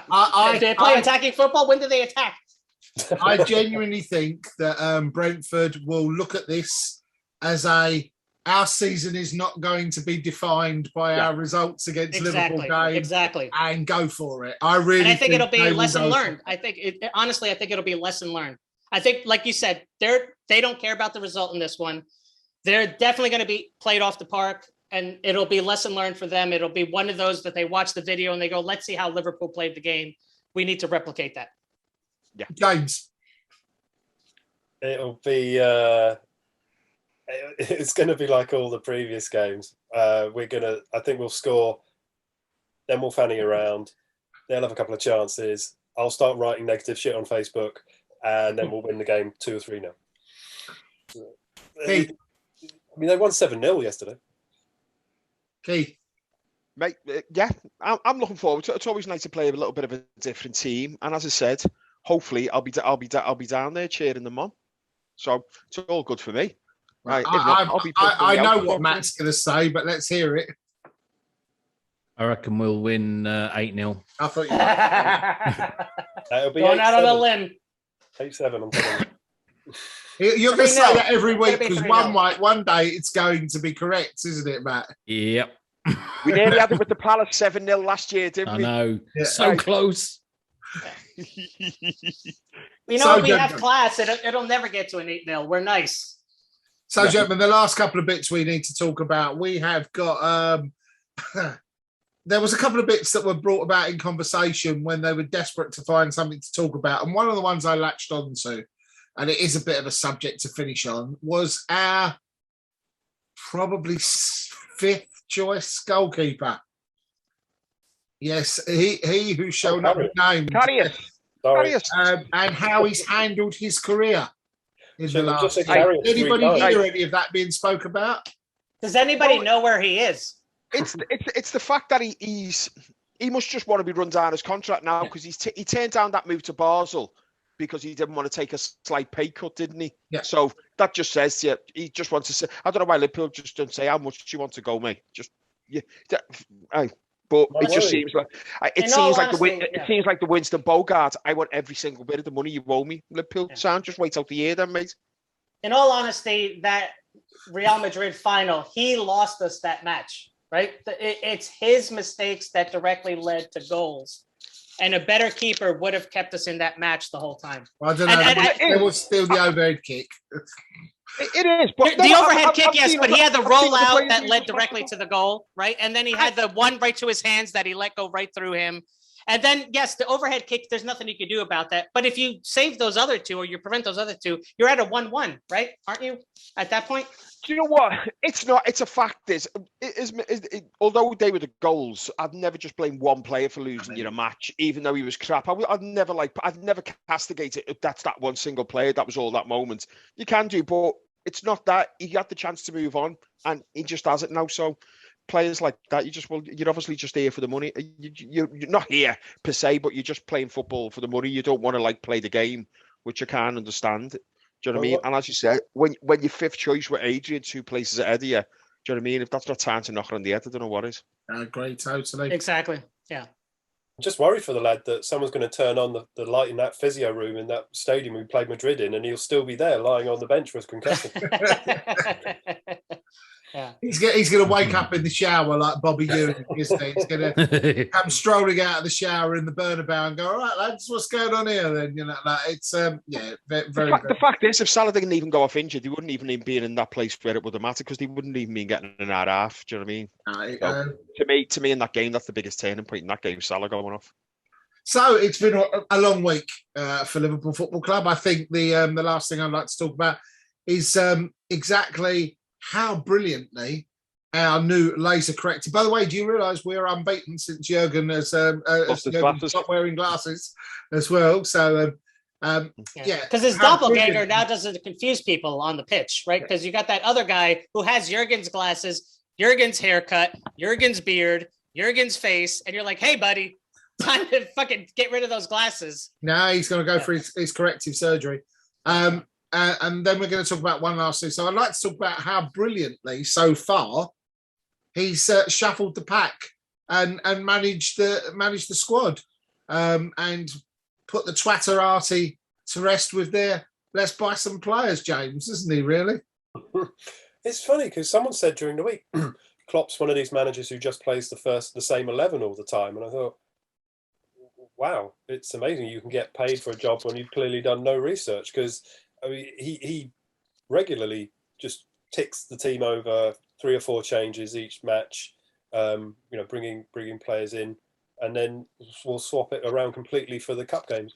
I mean, the way he's run the team, it hasn't even bothered us that we've lost key creative players like Firmino, and now Thiago, just for a couple of weeks, and we can bring someone in. They'll do great. We can probably bring Minamino in now. He's the best coach in the world, without doubt. I think the thing that's hurt us is the FSG Moneyball tactical analysis, where they're like, well, it's X number of days before someone's back. Is there any value in bringing someone in? And I feel like that was our defensive issues, especially when you come to that January transfer window.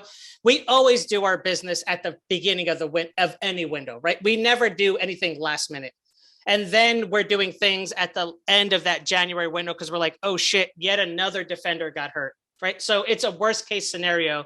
Last season was a worst case scenario situation that we didn't plan for. We were banking on statistics will prove themselves out and our injured defenders will come back and we will be okay and we don't need to sign anyone. And then at the end of the window, we're like, fuck, we're behind the 8 ball here. We just got to get somebody in. And so last season was worst case scenario. Who could ever plan for that though? But you can't plan for worst case scenario, because in trying to prove out a financially prudent club that doesn't lose money and isn't just spending for the sake of spending, you would not buy someone at the beginning of that window saying we're going to have people back before the window closes, and then somebody else gets hurt. And then you're like, fuck, now we got to get someone. Right? Who could plan for that? Pep Guardiola, because he would just go out and spend 400 billion. Well, if you've got unlimited budget, yes, exactly. You've got one fullback who doesn't work, so you buy 4 of the world's best. That's kind of how Pep works. But I think what you're saying is not right. We were giving Michael Edwards and Klopp a lot of credit on previous shows before the pandemic, saying they were 2 transfer windows ahead. So imagine the crippled with we had the loss of revenue through the pandemic. So the targets they were probably had, like that Kanate to come in, you couldn't get him. So then you've also got that injury crisis, which they couldn't. But you couldn't like legislate for that at all. Where they're probably already thinking, well, we're not going to buy a centre back because we've got that Kanate lined up for next year as it was planned. Mm-hmm. And then another thing that you can see the players filter into this team now who they've known about. So do you remember a few years ago, Klopp said his ideal scenario in 5 years is to have a team full of Scousers. He actually seems to be bringing that to fruition now with the young kids coming through. And you've got people moaning the ass saying that, why aren't we going out spending £50 million on players who are blatantly going to be subs? Because no one's breaking into that first 11. Well, you spend £50 million on a player who goes off for kicking the grass, then you've got a bit of a problem, haven't you, really, as well? So we are spending 3 and 4 million on the next best thing and all that sort of stuff. I also think there's a pragmatic approach to the league, right? Yeah. There's a pragmatic approach to the league where I think at the point in January where they say, if we spend money, it could push us in second and we're never getting first, right? We're never going to win the league, but the best we could do is second. And can we not spend and finish fourth, right? Because essentially you just want to end up in a Champions League spot. I don't think there's any difference between finishing second and fourth and being way off from the league winners, right? And I think that's the kind of pragmatic approach FSG takes where they look at it and say, how many more points are we going to gain from the next bye, right? Hold on. Absolutely not, Manny. That's a team that gets 90 plus points a season. No, I think he's looking I think we were so far behind. Come January, we're so far behind. They're saying the best we can do is fourth. So how much should we spend? Last season, Keith. Last season, of course, right, yeah. So at January last season, they say the best we can do is fourth. The greatest we can do is second. So what is the least we can spend to ensure we stay in that 2 to 4? I've just explained it then. It's the plan. They're saying we're not deviating from the plan. Why? What are you going to do? Spunk 20, 30 million on a player? Because I think a team that is looking at the bottom line and ensuring that we're cash plus is looking at fourth we have this cash injection from the Champions League that we don't want to lose. So what is the least amount we have to spend to ensure we get fourth? And I think that's the approach they took. They're not supporters, right? For us, we're like, we can win the league come January, we're X points behind. But they look at it realistically and say, the best we're ever going to do is second. So what's the difference between second and fourth? Right, no, let's spend enough to ensure we're fourth, right? I don't even think they're that pragmatic. I think they're quite ruthless because I was reading about Barcelona today and worried about their crisis and had to look up to see if they still owed us money on Coutinho. And they owed us 35.5 million. So what the club have done is sold that debt to a third-party debt collection agency, and they've paid us off. And now they're going to go and knock on Barcelona's door for that outstanding amount of money. So is that true? Yeah, that's absolutely 100% true. Wow! We've actually become we've moved ahead of PSG and Man City as the most profitable club. I think we're third in the world now. Or the wealthiest club, because obviously it doesn't include the off the books oil money that Man City and PSG can pour into their bank accounts. But we're such a well run club. Yeah, so yeah, just ignore the That's what I'm saying. It's about being well run. On the as Matt always says, funny enough, you get criticised for running a business and making a profit. It's amazing. I'd like to finish on a non-Liverpool subject, but it is sort of Liverpool related, and you touched on it there, James. And it also follows on from the subject we've just done, because I think quite a few years ago, there was a comparison with us, I think not long after Klopp had come in, it might even have been under Brendan, where we had to, we were so short of players that we put a team out and we had Stephen Corker on loan from Tottenham, if you remember at that particular point. Mm. And Stephen Corker, I think it was under Klopp, made his appearance for Liverpool as an auxiliary, good old-fashioned auxiliary centre forward in a game. I think it was against Stoke where we scraped a draw. And, what was his character level? Yesterday, following on from the subject James mentioned earlier, Barcelona took off Philippe Coutinho and put a centre half at centre forward as one of their 3 centre forwards in place of Philippe Coutinho. If you want to look at the complete parallels of how not to run a football club, Barcelona is it. I mean, do you want to hear the best? The best bit is the story of Koeman, who, when he was approached by Barcelona, wanted a 1-year contract, and the club director at the time insisted on giving him a 2-year contract. But Koeman had to be bought out of his previous contract, which was 6 million, but Barcelona couldn't afford that, so they got Koeman to pay it himself. And the deal was, if Koeman didn't get offered a 3rd season, they would have to pay him the 6 million and the 12 million pound payoff in his contract. So now they're tied with Koeman, who they desperately want to fire, but they'd have to pay 18 million to get rid of him. And that's how well run that club is. It's amazing. And yeah, Coutinho was rumoured to be coming back to us this summer, which is another former player. People were saying, bring him back. What a joke. Keith, you're on mute. You're on mute, my friend. Obviously, Keith, we will let you speak. Keith, can you tell us that? Can you let me speak? Peddling the rumour that Coutinho was coming back to Liverpool. It wasn't. It was knobheads on Twitter who keep posting, who've been watching us for about 2 years. Would you have Coutinho back? No, I don't think it was that. I think I think it was genuinely mooted rather, but on the basis that we write off the balance of the debt that we were expecting to collect. So that's exactly. I feel like it's one of those on the financial sense of expenses and profits. Hold on, stop. Would that be the debt which we've just talked about was already sold off? No. This was they've been trying to offload him. That was mooted again way back before he went to Bayern as well. It was also, have him back and we'll just pay you like the HP period that exactly. As someone who works on P&L statements all the time. That's what happens in football, Jez. What happens with other clubs, isn't it? Exactly. You write off that debt to somebody else. Right, they were offered them around everyone because no one wanted them. No, that's exactly it. But I can't remember who it was who someone came back to Chelsea. Was it Luiz or someone came back to Chelsea because David Luiz, they couldn't afford didn't want to finish paying for him, so they gave him back. I think that may well have been PSG as well. They did not want to carry on paying for him, so they gave him back effectively. It's definitely rumours from the Coutinho end, not from us. It's definitely of course, yeah.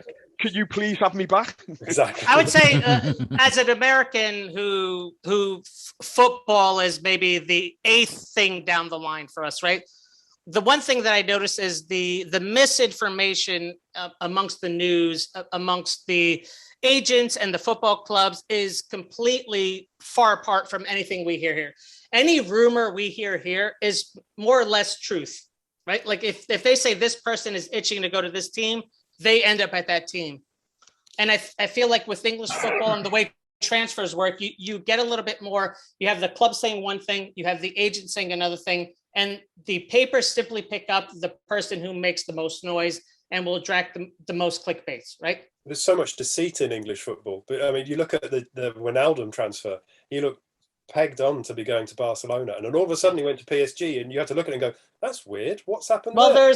there's this amazing thing of doubling your pay. Hang on. And it only comes out months down the line that Barcelona are in just dire straits, and suddenly it all makes sense, and you go, well, fair play, Genie, you made the right choice there, because you've been right. And also they wouldn't have been able to register him or afford to take him or whatever. So yeah, exactly. For everyone who faults Ginny, if someone said, I'm going to come to you and I'm going to offer you double what you make now to do the exact same job, there's not a single human being on the face of the earth who would say no to that. So you can't fault them for that. But with the Barca example, they built their entire club on this. We have an academy and we have a system and we're going to promote. Then they got so big that the people they can bring in had to be from the outside, and that's where they collapsed.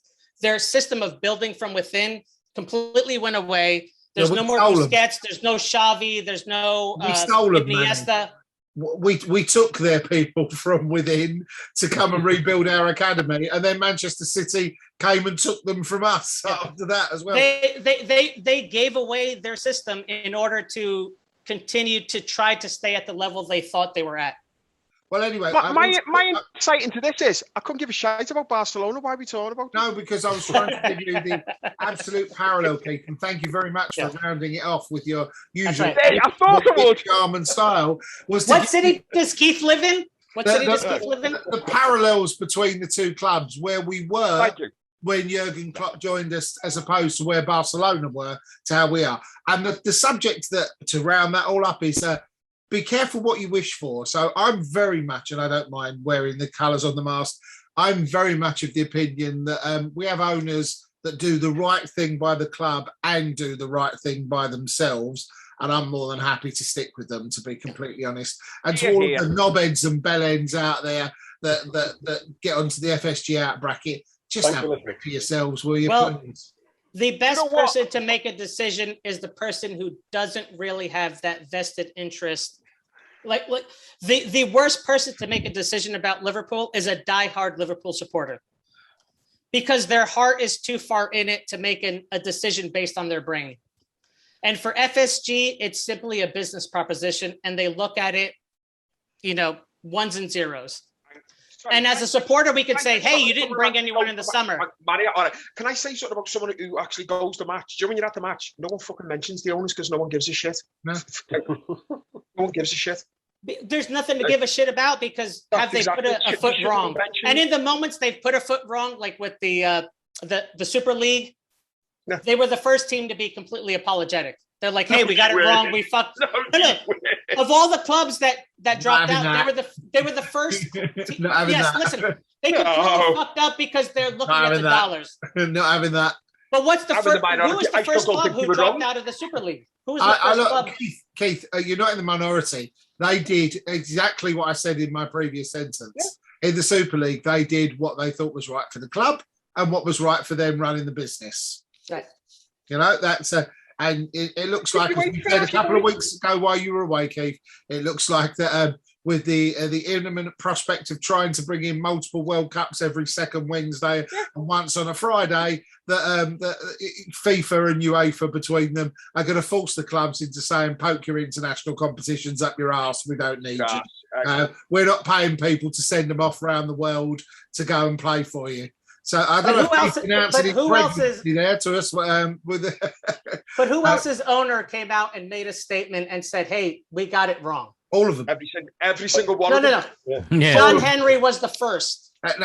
Who was the first one who got caught? Who came out? City was the first who dropped out, right? Manny, who was the first person whose manager, as James quite rightly pointed out, was thrown under the bus the day it broke, basically, because we played on the day the news broke. We were the only team playing on the day when the news broke, so therefore we were the focal point of it. And we're not going to go there because we covered that in a previous pod. So, ladies and gentlemen, thank you very much for joining us. The ladies was aimed at Keith because he was just making pregnancy signs with his T-shirt there. Were you trying to announce something there, Keith? I keep forgetting it's video now.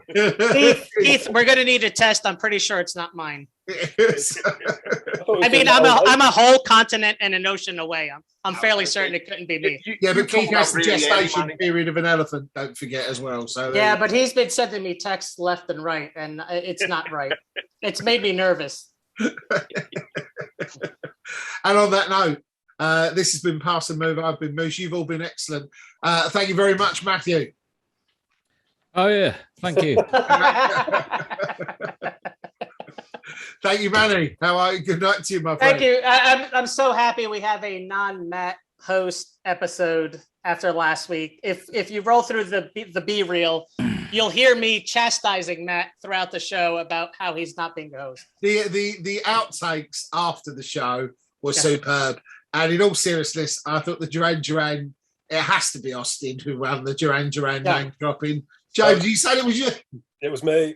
No, it was Austin. No. And here's what I'm also going to say. I got the ability to say the first comment, and I had so many things lined up in my head, but I got so wrapped up in Liverpool that I didn't say a single one, and then Austin just gobbled them up.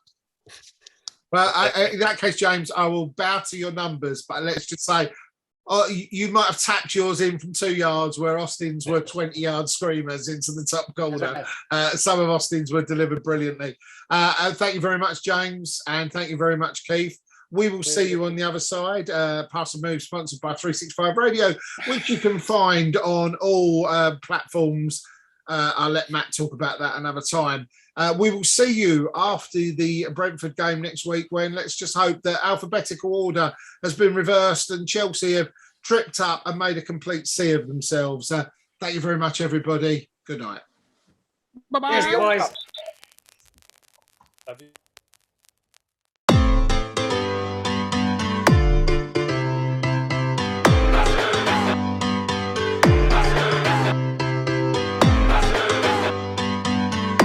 O relógio já passou dos 49 prometidos pelo árbitro. Cai a chuva. Que tensão. Cobrança de escanteio. Alisson! Alisson! Gol!